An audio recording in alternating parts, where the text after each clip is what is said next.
네, 안녕하세요. 저는 행복자산관리연구소 김현우 소장입니다. 네, 오늘 이진우 기자의 개인 사정으로 이 시간은 제가 진행하게 됐습니다. 올 상반기에 경기가 침체로 갈지 아니면 순환 사이클로 갈지 이 갈림길에 서게 됐습니다. 장기화되고 있는 우크라이나 사태 때문인데요. 러시아가 원자재 공급망에서 배제되면서 인플레이션 우려가 높아진 데다가 연준이 지금처럼 긴축의 속도를 낼 경우에 경기는 더 어려운 국면에 접어드는 게 아닌가, 그런 우려가 나오고 있습니다. 또 러시아가 금융시장에서 퇴출되면서 요즘 그 여파가 미칠 중국과 홍콩을 주목해야 된다는 의견도 나오고 있습니다. 오늘 센터뷰 시간에는 경기에 대한 전망과 중국, 홍콩과 관련해 어떤 점을 주의해야 할지 살펴보겠습니다. 일본이 2011년 동일본 대지진 이후에 이 최악의 전력난을 겪고 있다고 합니다.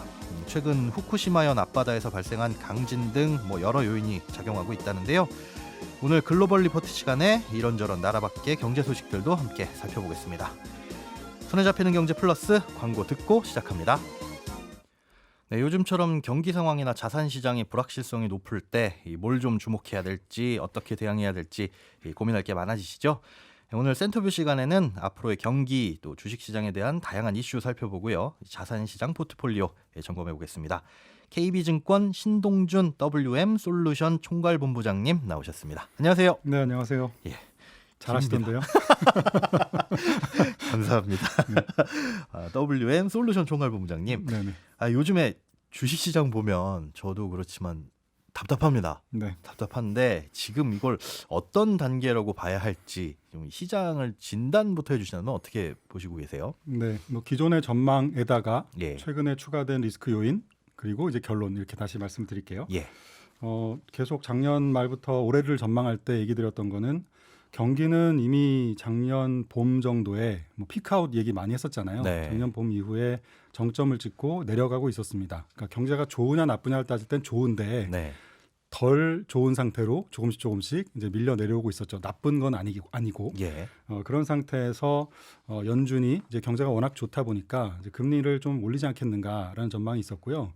저희가 작년에 연준이 올해 연말쯤 올릴 거라고 대부분은 예상을 하셨는데, 그랬죠. 저희는 경기가 워낙 세고 인플레이션이 올해 상반기가 굉장히 높게 올라갈 가능성이 높아서 오히려 상저하고의 주식시장 전망을 했었습니다. 네. 올해 1분기에서 2분기 사이가 오히려 저점이 될 거고, 왜냐하면 연준이 긴축의 대응이 오히려 상반기가 좀 더 빠를 것이다. 그래서 오히려 상반기에 대부분의 리스크들이 반영이 되고 하반기에는 오히려 여름 이후에는 경기가 아까 나빠지는, 그러니까 덜 좋은 상태로 가던 흐름이 조금씩 이제 바닥을 확인하면서 올해 연말 내년 상반기까지는 오히려 좀 좋은 흐름이 되지 않겠는가라는 것이 저희의 기본적인 전망이었어요. 예. 그런데 여기에다가 리스크 요인이 더해진 것이 러시아하고 우크라이나 전쟁이 더해졌습니다. 네. 사실 이 이벤트는 유가를 급등시켰고요. 그래서 유가 때문에 혹시 경제가 충격을 받진 않을까라는 리스크 요인이 생겼고, 두 번째는 연준이 생각보다 이제 유가 때문에 물가가 워낙 많이 올라가니까 지나치게 긴축 속도를 너무 높였을 때 이게 경제를 깨트릴 리스크가 동시에 지금 생긴 거죠. 경기 침체에 대해서는 사실 가능성을 거의 보고 있지 않았습니다. 그런데 최근에 유가를 살펴보니까 연 평균으로, 지금 말고요, 연 평균으로 한 $105 정도를 한 달 정도 지속된다면, 지금 현재는 한 80불대 후반이거든요. 평균 80불대 네, 평균이요. 예. 근데 지금 한 2달밖에 안 지 석 달째니까 연평균 $105 그렇게 멀리 있는 것 같진 않아요. 근데 그렇게 해서 한 달 정도만 지속된다고 하면 우리가 경제나 주식시장의 전망을 다 바꿔야 될 수도 있다라는 생각을 좀 하고 있고요. 두 번째는 연준이 긴축 속도를 지나치게 높였을 경우에 혹시 시장을 망가뜨리진 않을까. 이제 이 부분도 최근 좀 불안하게 바라보고 있는 상황이에요. 그래서 리스크는 생겼다라는 게 지금 이제 일단 단기적인 결론입니다. 네. 현재로서는 코스피에 대한 저점은 저희는 2,600 수준을 여전히 유지는 하고 있는데, 말씀드린 두 가지의 리스크를 잘 살펴서 아마 한 몇 달 안에 판단이 되지 않을까 싶습니다. 아직까지는 유지하고 있지만 리스크는 분명히 생겼기 때문에 옛날처럼 그냥 주가 하락했으니까 싸게 사자라고 지금은 들어갈 때는 아닌 것 같고, 한두 달 정도는 좀 요 상황들을 좀 볼 필요가 있다라고 봅니다. 유가의 연평균 가격이 한 $105 이상 넘어가는 게 한 달 이상 지속되면 그건 또 지금의 예측과는 좀 달라지는 변수를 크게 갖고 올 수 있다. 그리고 긴축의 속도가 중요하다. 그런데 사실 이제 유가라는 게 러시아하고 우크라이나 사태 때문에 촉발된 거잖아요. 네. 근데 요즘에 보면은 물론 그 이슈가 해결되지도 않았는데 러시아하고 우크라이나 이 전쟁에 대한 얘기가 이제 그렇게 큰 충격을 주지는 않는 것 같아요. 요 이슈는 슬슬 시장에서 마무리됐다고 봐야 되는 걸까요? 뭐 역사적으로 1940년대부터 이렇게 쭉 보면 한 네. 굵직한 20개 정도의 저희가 이벤트를 봤어요. 지정학적인 이벤트. 이 영향은 주식시장에 미치는 영향은 단기적이었습니다. 저점까지 내려가는데 보통 한 22일, 그리고 가격을 다 회복하는데 보통은 한 달 반 정도면 주가는 회복을 합니다. 그러면 22일이면은 과거로 봤을 때는 이미 네. 다 뭐 반영이 된 저점은 거고. 이미 본 거고 예. 과거로 보면. 네. 그런데 이게 러시아하고 아까 우크라이나 전쟁 자체는 이게 단순한 전쟁이 아니라 말씀드린 대로 러시아가 원자재 공급망에서 퇴출되고 네. 또 금융시장 자체에서 퇴출되는 이 동시에 일어나는 사건이기 때문에 예. 전쟁은 빨리 끝나도 러시아에 대한 경제 제재, 뭐 원자재 가격에 대한 영향, 뭐 이런 것들이 지금 맞물려 있기 때문에요. 그냥 단순하게 이슈가 끝났다라고 보기에는 지금은 남아있는 리스크가 굉장히 큰 것 같아요. 그 경제 제재, 금융시장에서 배제되는 거 그리고 원자재 공급망 이곳에서 배제되는 거, 요거 두 가지가 동시에 일어나는 게 큰 이슈다. 네. 이게 그럼 어떤 의미로 바라봐야 되나요? 뭐 러시아 경제가 전 세계 GDP에서 차지하는 비중은 뭐 1.8%, 우리나라보다도 조금 작습니다. 예. 우리가 한 2% 되니까요. 그런데 원자재 시장에서는 정말로 막대한 그 점유율을 가지고 있죠. 뭐 예를 들어서 지금 제일 이슈가 되는 게 물론 천연가스도가 있습니다만 네. 유가 원유의 경우에 전 세계 2위의 일일 생산량을 갖고 있는 국가예요. 미국이 1등이고요. 네. 1020만 배럴 작년 기준으로요. 예. 러시아가 980만 배럴.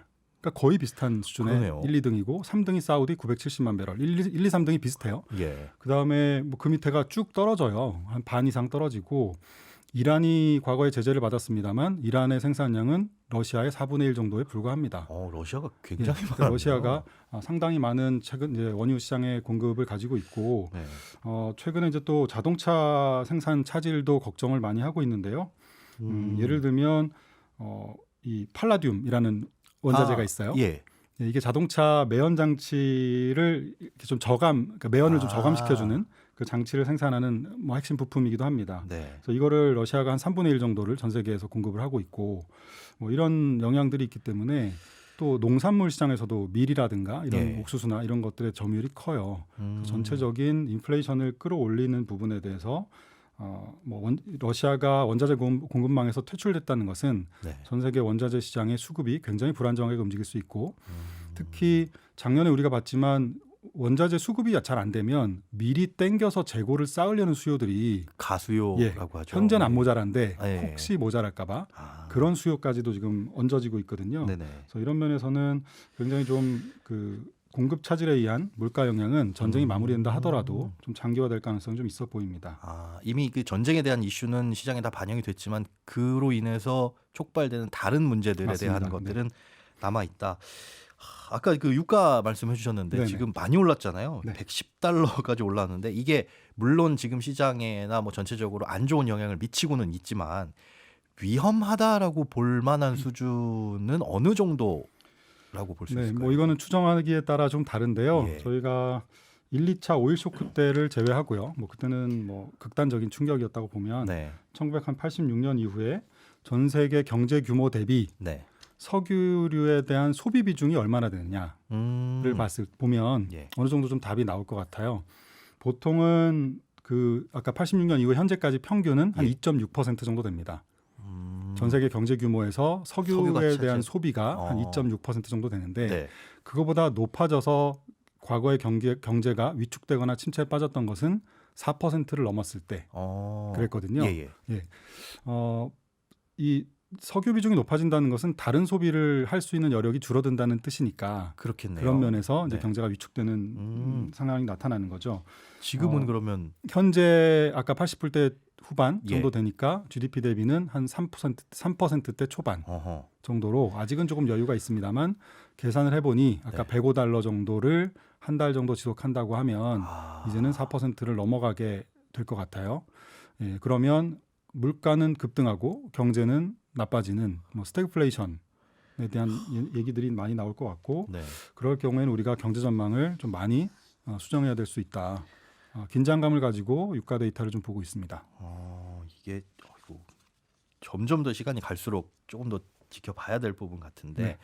이 러시아 GDP 아까 말씀해 주신 거 보니까 규모가 생각보다 굉장히 비중이 작네요. 네네, 작은데 사실 그렇습니다. 이 존재감이 기존에는 없었거든요. 저만 그런가 모르겠는데 이게 러시아가 금융시장에서 배제된 게 뭐 그 기존에도 그렇게 존재감을 못 느끼던 정도였는데 영향이 어느 정도나 되는 거예요?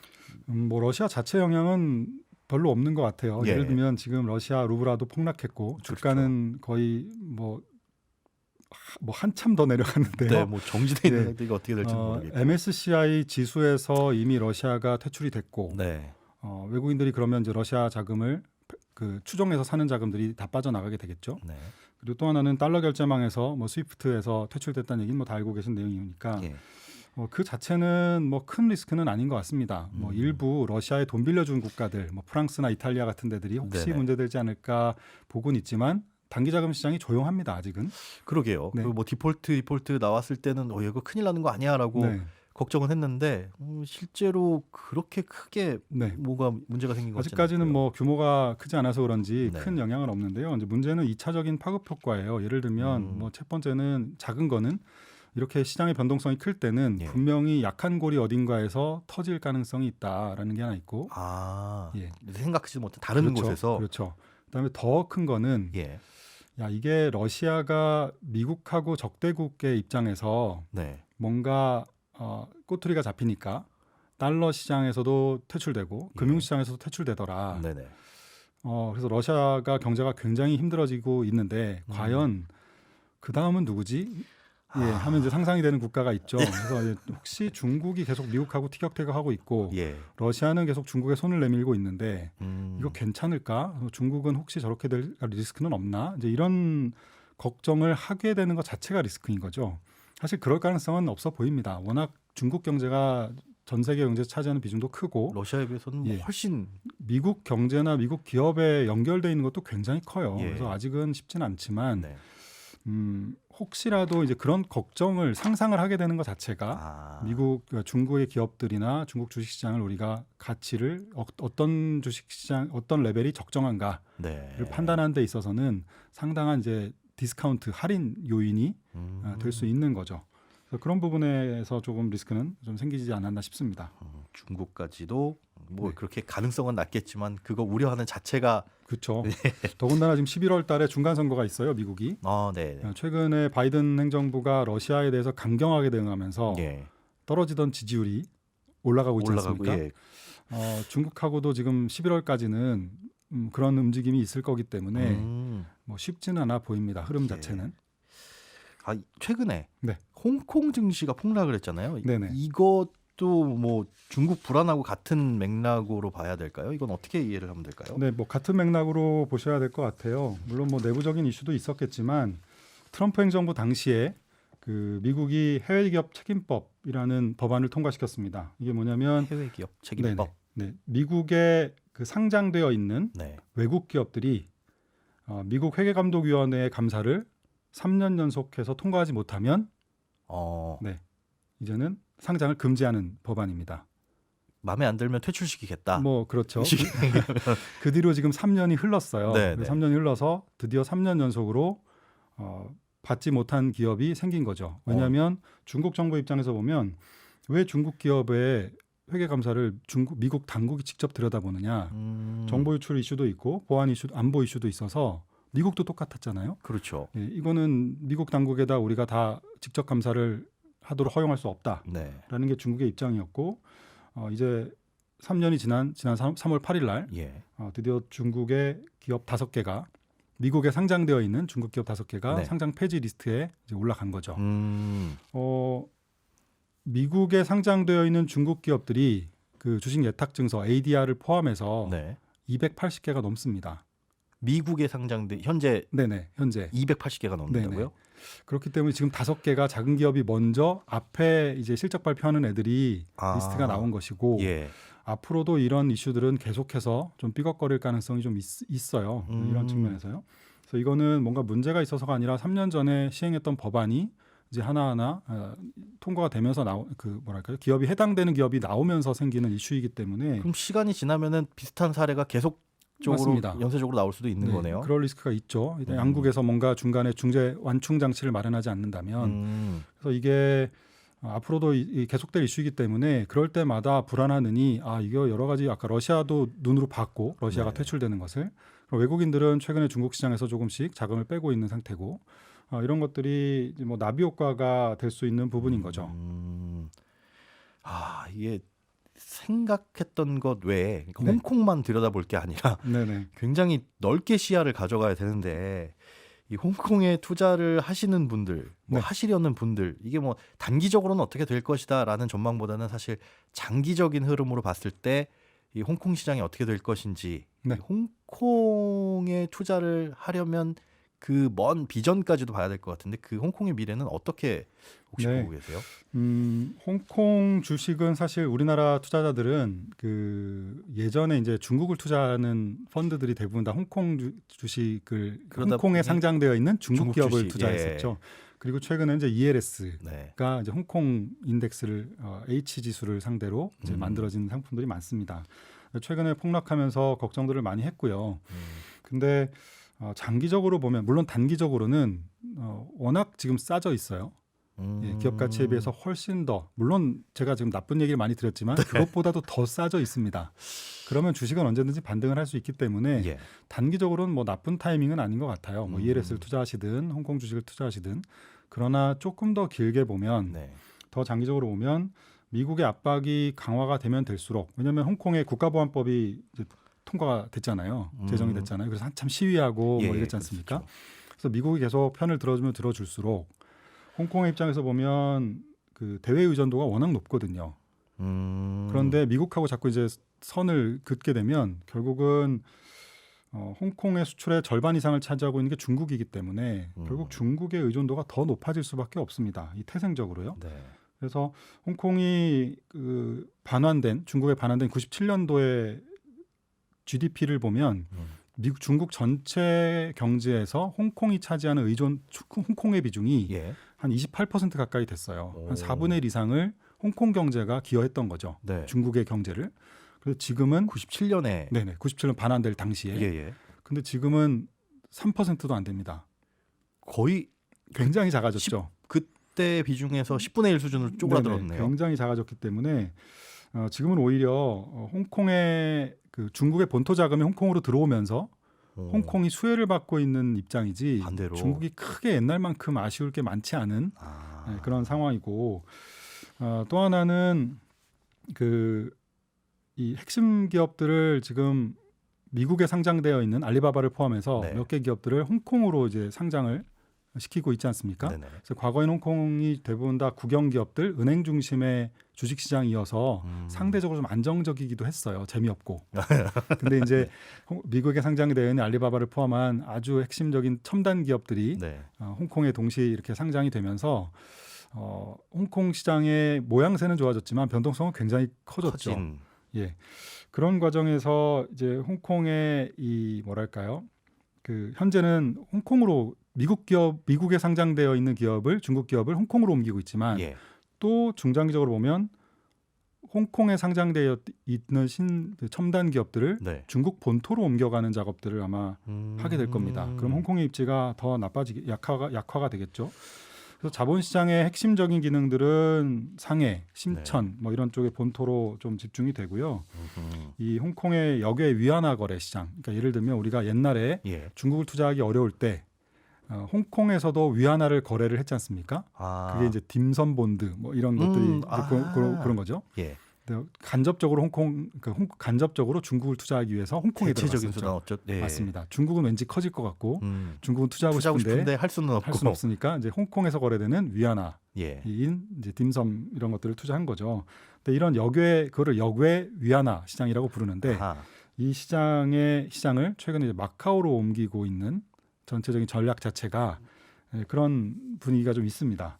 그러면 또 그만큼 뭐 홍콩의 이 저것도 줄어드는 입지가, 거네요. 입지도 예, 줄어들게 되는 약해지겠죠. 거네요. 그리고 자유무역항으로서의 또 지위가 있잖아요. 홍콩이. 예. 그것도 이제 2020년 6월달에 해남도를 자유무역항으로 또 지정을 해서 또 해남도로 또 유일한 저것도 없어지게 예, 된 조금씩 거고. 옮겨가고 있고 또 아까 외국인들이 본토에 직접 투자하는 방법도 요즘에 굉장히 많아졌어요. 그렇죠. 굳이 이제 예전에는 중국에 투자를 직접 못해서 맞습니다. 홍콩을 택한 건데 네. 직접 투자할 수 있는 방법이 있다 보니까 맞습니다. 굳이 그래서 홍콩에 상장되어 있는 기업들도 대부분 다 중국 기업이고 예, 중국 예. 본토에서 일하는 비즈니스하는 기업들이기 때문에 이렇게 홍콩으로의 자금 유입이 좀 약해지면 아시아 금융허브의 역할 자체도 이제는 뭐 싱가포르나 이런 쪽으로 넘어갈 가능성이 있죠. 네. 마지막으로 짧게 요건 꼭 여쭤보고 싶은데 앞으로 투자 전략 뭘 좀 주목해서 짜야 될까요? 제가 서두에 말씀드린 것처럼 지금 유가가 네. 105달러, 지금 현재 110달러입니다. 네. 오늘 현재 이것이 조금 더 장기적으로 유지된다고 하면 네. 한 한 달 이상 유지된다고 하면 우리가 좀 더 보수적으로 봐야 될 필요가 있겠다. 그다음에 또 하나는 연준이 아까 경기가 위축되는 사이클에서 기준금리를 올리는 긴축을 하는 이런 경우는 세게 하게 되면은 경제를 깨트렸던 사례들이 심심치 않게 있어요.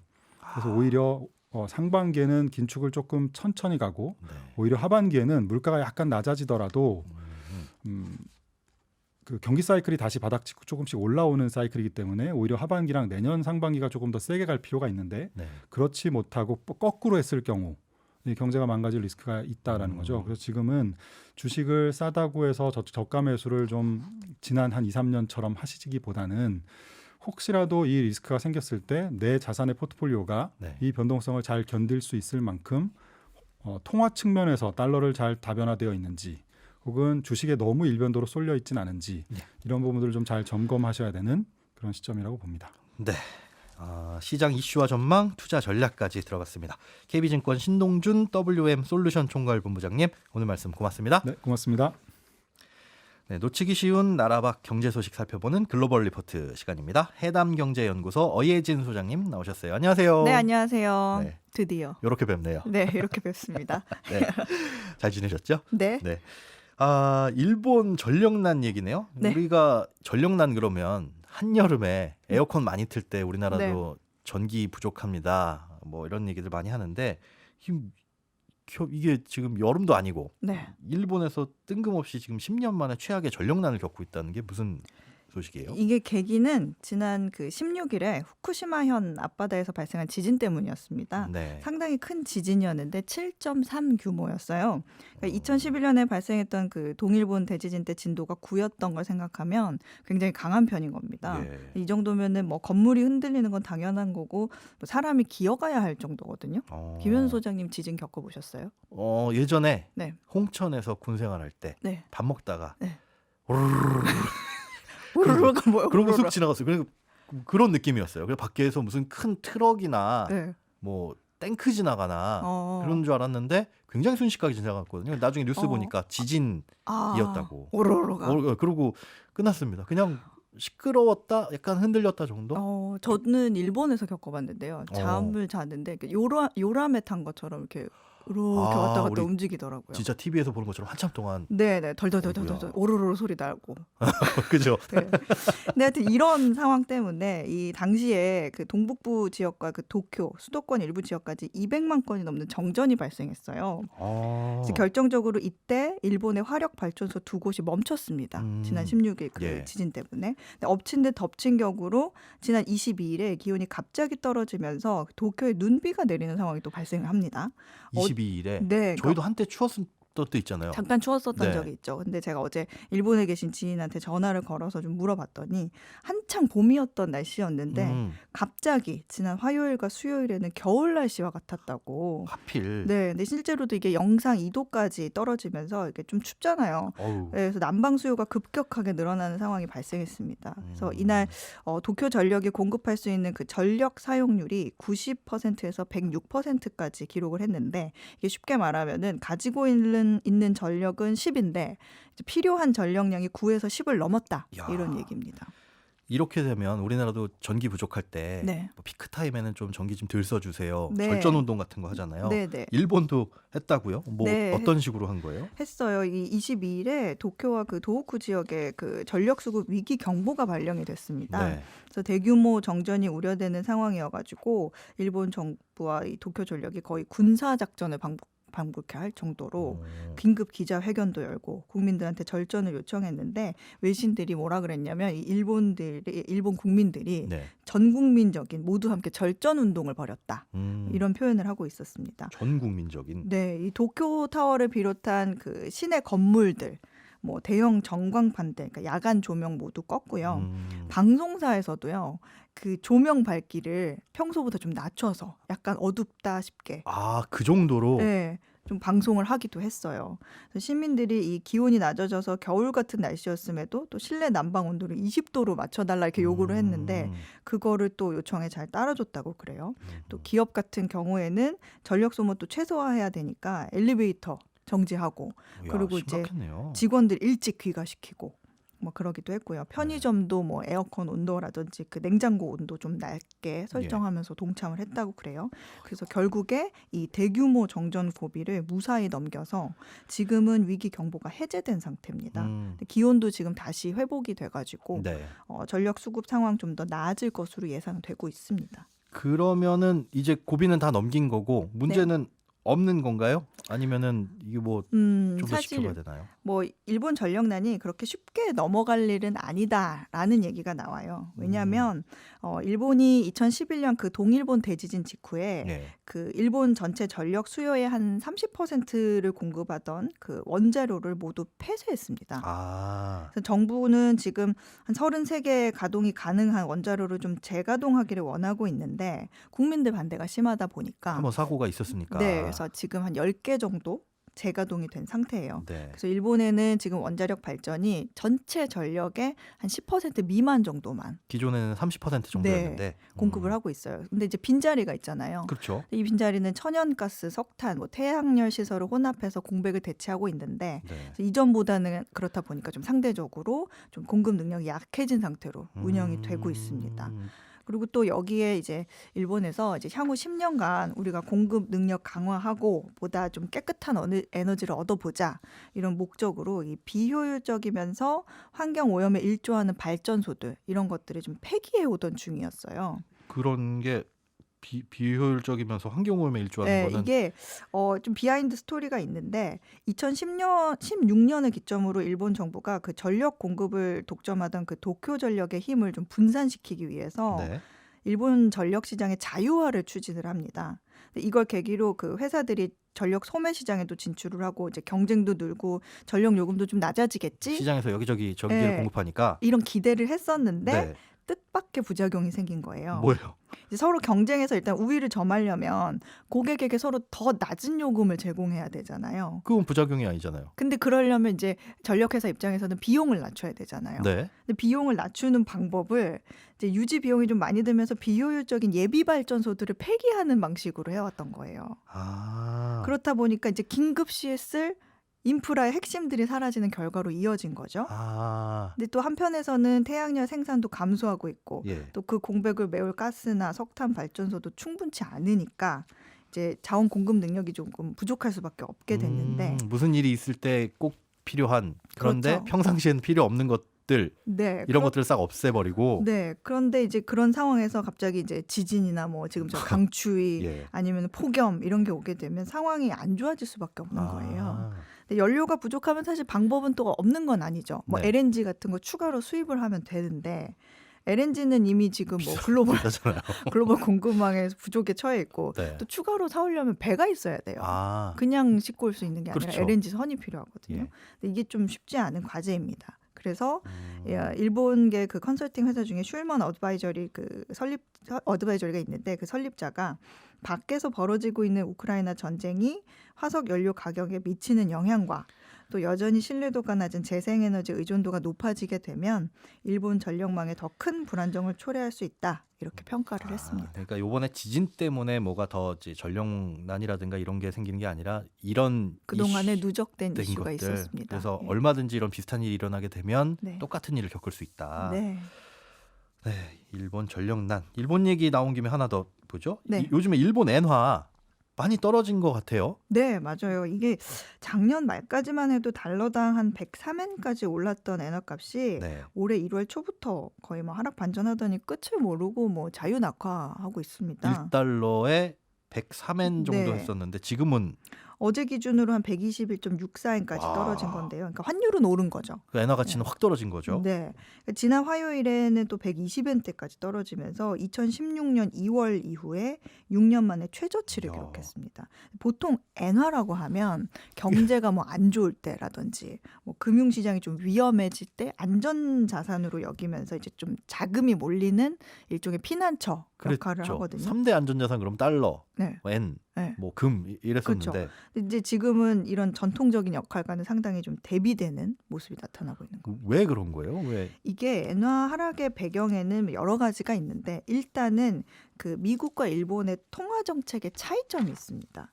일반적으로는 이제 돈을 열심히 풀고 금리를 좀 낮추는 나라는 그 나라의 돈의 가치가 떨어지고요. 떨어지죠.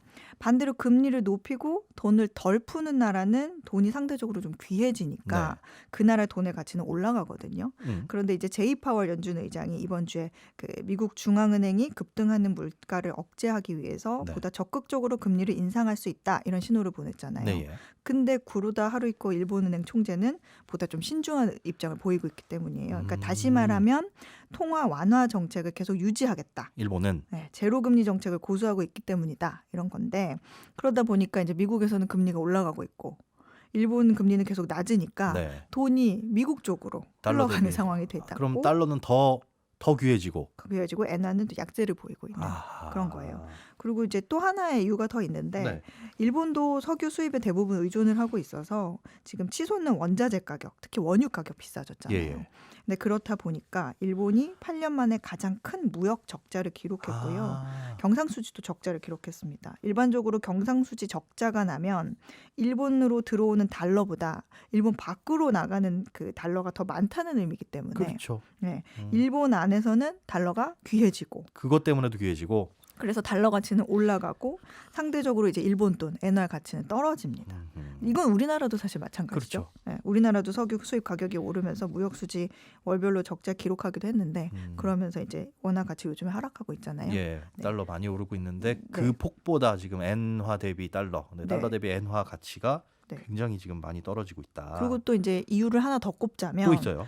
최근 세계 주식 시장이 좀 회복되는 모습도 엔화 가치를 낮추는 데 역할을 하고 있어요. 왜요? 그거? 왜냐하면 이 일본 돈 엔화가 아까 앞서 잠깐 말했지만 투자를 할 때 그 돈을 빌려서 투자를 하는 그 투자자들이 돈을 빌리기 가장 좀 쉬운 예. 제일 좋은 통화거든요. 그러니까 이자도 싸고 돈도 잘 빌려주니까. 아.